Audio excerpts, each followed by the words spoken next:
নমস্কার বন্ধুরা, ইতিহাসের ইতিকথার নতুন পর্বে আপনাদের সকলকে স্বাগত। বন্ধুরা, আজকের পর্বে বলবো মৌনী অমাবস্যার ব্রতকথা। ভিডিওটি অবশ্যই শেষ পর্যন্ত দেখতে থাকুন। 12 মাসের অমাবস্যার ব্রতকথা জানতে হলে অবশ্যই আমাদের চ্যানেলের এই ভিডিওটি দেখুন। এই ভিডিওটির লিংক নিচে ডেসক্রিপশন বক্সে পেয়ে যাবেন। এছাড়া উপরের আই বাটন থেকে এবং ভিডিও শেষে এন্ড স্ক্রিন থেকেও মেয়েদের ব্রতকথা সংক্রান্ত আরও অনেক ভিডিও পাবেন। মেয়েদের ব্রতকথা সংক্রান্ত আলাদা একটা প্লে লিস্ট আছে আপনাদের জন্য। ব্রতকথা। নপাড়ায় এক বিধবা বামনী একটি মেয়ে নিয়ে বাস করত। বামনীর সই গয়লানী, তার এক পাল ছেলে এবং এক মেয়ে ছিল। হঠাৎ একদিন দুপুরে বামনী মেয়ে নিয়ে বসে সুতো কাটছিল। এমন সময় এক ভিক্ষুক ভিক্ষা চাইতে এলো। মেয়ে ভিক্ষা আনতে ঘরের ভেতরে গেল।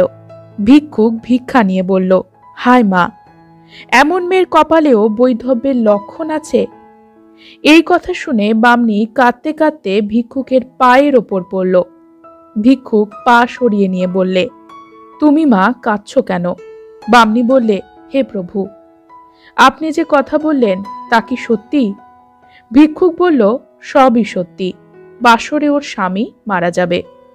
বামনী আবার পায়ে ধরে বললে, হে প্রভু, কি করলে ওর স্বামীর জীবন ফিরে পাবে? ভিক্ষুক বললে, এক উপায় আছে। যদি কেউ মৌনী অমাবস্যার ব্রতফল দেয় আর সেই ফল যদি কেউ ওর মরা স্বামীর মুখে ছুঁয়ে দেয়, তাহলে ওর স্বামী বেঁচে উঠবে। কিন্তু যে সেই ফল দেবে তার যে যেখানে আছে সবাই মারা যাবে। বামনী বললে, হে প্রভু, তার সবার বাঁচবার পথ বলে দিন। ভিক্ষুক বললে, ওই যে দূরে বন দেখা যাচ্ছে, ওই বনের ভেতর পাতার কুড়ে ঘরে এক কুটে বামন বাস করে। তার গায়ে যদি এক হাঁড়ি দই লেপে দিয়ে নিজের জিভে করে চেটে সেই হাঁড়িতে দইটা তুলে নিতে পারে, তাহলে যেখানে যেমন ছিল আবার তেমন হয়ে যাবে। এই বলে ভিক্ষুক চলে গেল। আজ বামুনের মেয়ের বিয়ে। বামনী অনেক কষ্টে পাত্র জোগাড় করেছে। তার সঙ্গে মেয়ের বিয়ে দিলে। তারপর বর কনে বাসর ঘরে গেল। এমন সময় জামাই শুয়ে পড়ল। বাসর জাগানিরা ধরাধরি করে বসাতে গেল। দেখে দেহে প্রাণ নেই। অমনি সবাই কেঁদে উঠল। আগে থেকেই বামনী সব জানত, তাই গয়লানীর বাড়ি ছুটে গেল। গয়লানী মৌনী অমাবস্যার 7টি ব্রতফল সইকে দিল। বামনী বাড়িতে এসে জামাইয়ের মুখে ব্রতফল ছুঁয়ে দিল। দিতেই জামাই জেগে উঠল। দেখে তো সবাই খুব আশ্চর্য হয়ে গেল। গয়লানী ভোরে উঠে দেখে তার স্বামী পুত্র যে যেখানে ছিল সবাই মারা গেছে। এই আশ্চর্য ব্যাপার দেখে গয়লানী কেঁদে গিয়ে পড়ল সইয়ের কাছে। বললে, সই, আমার সব গেছে, কেউ আর বেঁচে নেই। বামনী বললে, সই, কেঁদো না, তোমার সবাই বেঁচে উঠবে। তুমি আমার সঙ্গে এই দইয়ের হাঁড়িটি নিয়ে এসো। এই বলে বামনী গয়লানীর হাত ধরে বনের ভেতর দিয়ে কিছু দূরে যেতেই সেই কুড়ে ঘর উপস্থিত হলো। সেখানে উকি মেরে দেখে কুটে বামুন ছেঁড়া কাঁথায় শুয়ে আছে। বামনী গয়লানীকে বললে, সই, এই দই হাঁড়িটা কুটের গায়ে লেপে দাও। তারপর জিভ দিয়ে চেটে এই দই হাঁড়িতে তোলো। গয়লানী মনে ঘেন্না না করে তাই করল। আর দেখতে দেখতে কুটে নীরোগ হয়ে গেল।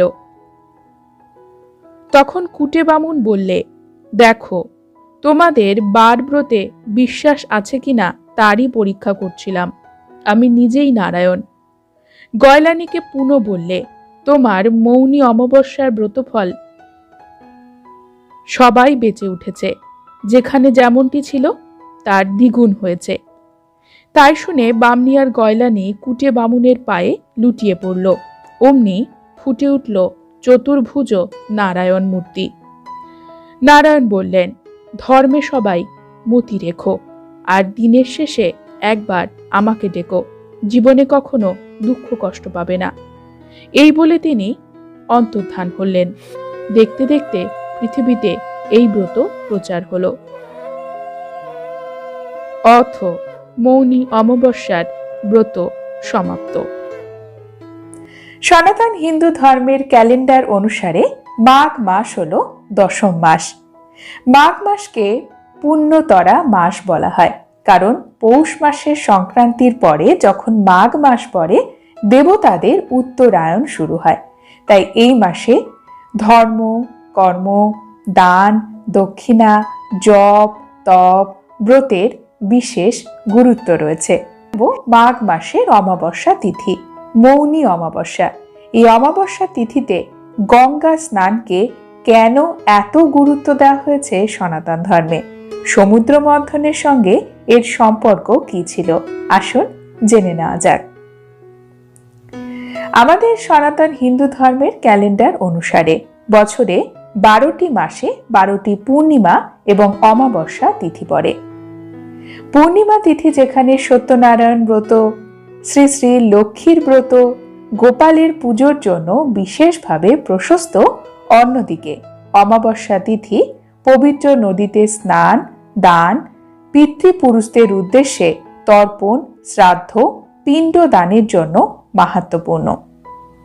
মাঘ মাসের অমাবস্যার নামকরণ করা হয়েছে মৌনী অমাবস্যা, কারণ এই অমাবস্যা তিথিতে মৌন ব্রত পালন করতে বলা হয়। মাঘ মাসে এই অমাবস্যার দিনে লোকেরা গঙ্গা স্নান করেন। গঙ্গা আমাদের ধর্মে সবচেয়ে পবিত্র নদীর মধ্যে অন্যতম। বিশ্বাস করা হয় এই দিনে গঙ্গা স্নান করলে অমৃত স্নানের ফল পাওয়া যায় এবং মানুষ জন্ম মৃত্যুর চক্র থেকে মোক্ষ লাভে যেতে পারে। মাঘ মাসের এই মাঘী অমাবস্যা পড়েছে এবছর 21শে জানুয়ারি। মৌনী অমাবস্যায় নীরব থেকে অর্থাৎ নীরবতা পালন করার কথা বলা হয়। জপ তপের মাহাত্ম্য আছে। এর পাশাপাশি গঙ্গা স্নান। মানুষ অমাবস্যার দিনে সূর্যোদয়ের আগে গঙ্গা নদীতে স্নান করেন, নদীতে ডুব দেন। বিশ্বাস করা হয় এই দিনে গঙ্গা স্নান করলে আমাদের জীবনে বহু ক্ষেত্রে, বিশেষ করে যাদের জন্মছকে গ্রহ দোষ রয়েছে, তাদের সেই গ্রহ দোষ কেটে যায়। মাঘ মাসের অমাবস্যায় গঙ্গা স্নানের পরে আপনি গুড়, আটা, তিল এই সকল বস্তু দান করতে পারেন। এছাড়াও আপনি কম্বলও দান করতে পারেন। গঙ্গা স্নান হিন্দু ধর্মের সবচেয়ে পবিত্র স্নানের মধ্যে পড়ে। গঙ্গা, যমুনা, গোদাবরী, কৃষ্ণা, কাবেরীর মতো নদীতে পবিত্র স্নান করেন ভক্তরা।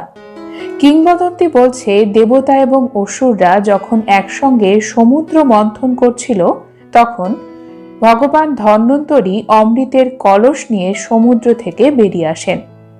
এই অমৃত কলস পাওয়ার জন্য দেবতা এবং অসুরদের মধ্যে বিরাট বিবাদ শুরু হয়।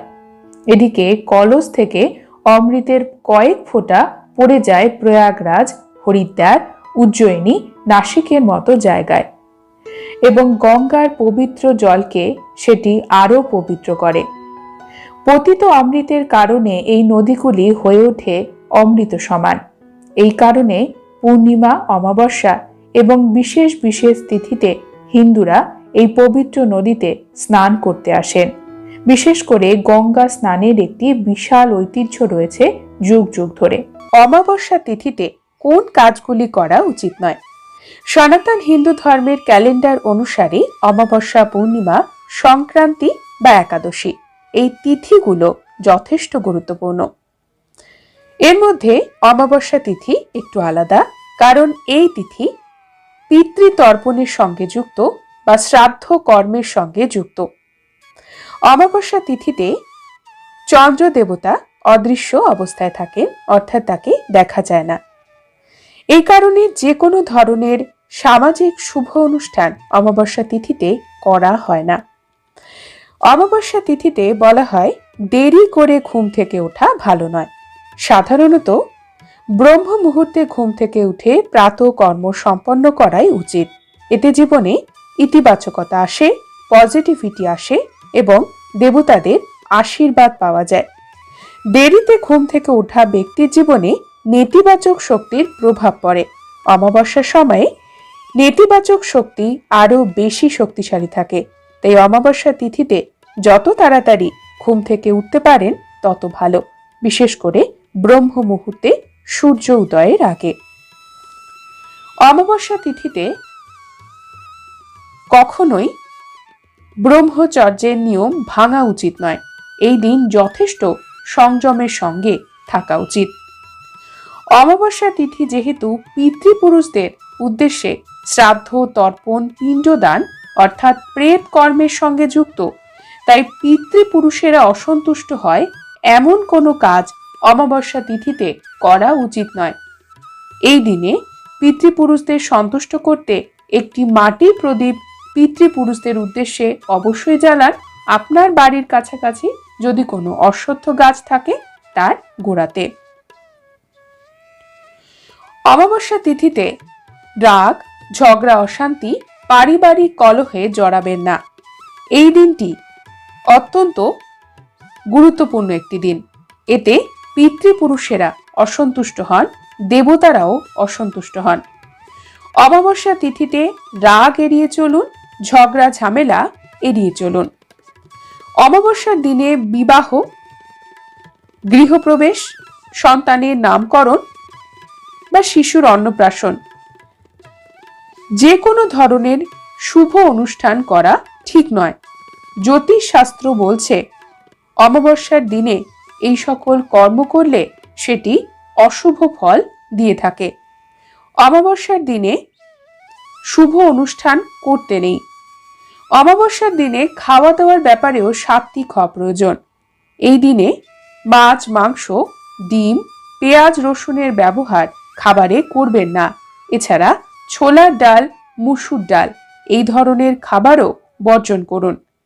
বলা হয় অমাবস্যার দিনে চাল, গম বা যে কোনো ধরনের খাদ্যশস্য কেনা উচিত নয়। এই সকল খাদ্যশস্য অমাবস্যা ছাড়া অন্য কোনো দিনে অবশ্যই কিনতে পারেন। অমাবস্যার দিনটি এড়িয়ে চলুন। অমাবস্যার দিনে চুল কাটা, নখ কাটা বা দাড়ি কাটা, যে কোনো ধরনের ক্ষৌর কর্ম, এই ধরনের কাজ এড়িয়ে চলা প্রয়োজন। বলা হয় হিন্দু শাস্ত্র অনুসারে অমাবস্যার সময় তুলসী গাছের পাতা ছেঁড়াও উচিত নয়। তুলসী গাছের পাতা ছিঁড়লে অমাবস্যা তিথিতে নারায়ণের পাশাপাশি মা তুলসীও অত্যন্ত ক্রুদ্ধ হন। অমাবস্যার দিনে আমাদের সবসময় হালকা খাবার খাওয়া উচিত। এই দিনে ভারী খাবার আমাদের শারীরিক এবং মানসিক স্বাস্থ্যে ভারসাম্যহীনতা আনতে পারে। এই কারণে অমাবস্যা তিথিতে হালকা খাদ্য খাওয়া প্রয়োজন। এই সকল নিয়মগুলো মানলে আপনার জীবনে সুখ সৌভাগ্য বৃদ্ধি পাবে। অমাবস্যার দিনে এই নিয়মগুলো অবশ্যই পালন করুন। বন্ধুরা, আজকের পর্ব এই পর্যন্তই। পরবর্তী পর্বে নতুন একটি বিষয় নিয়ে আপনাদের সঙ্গে কথা হবে।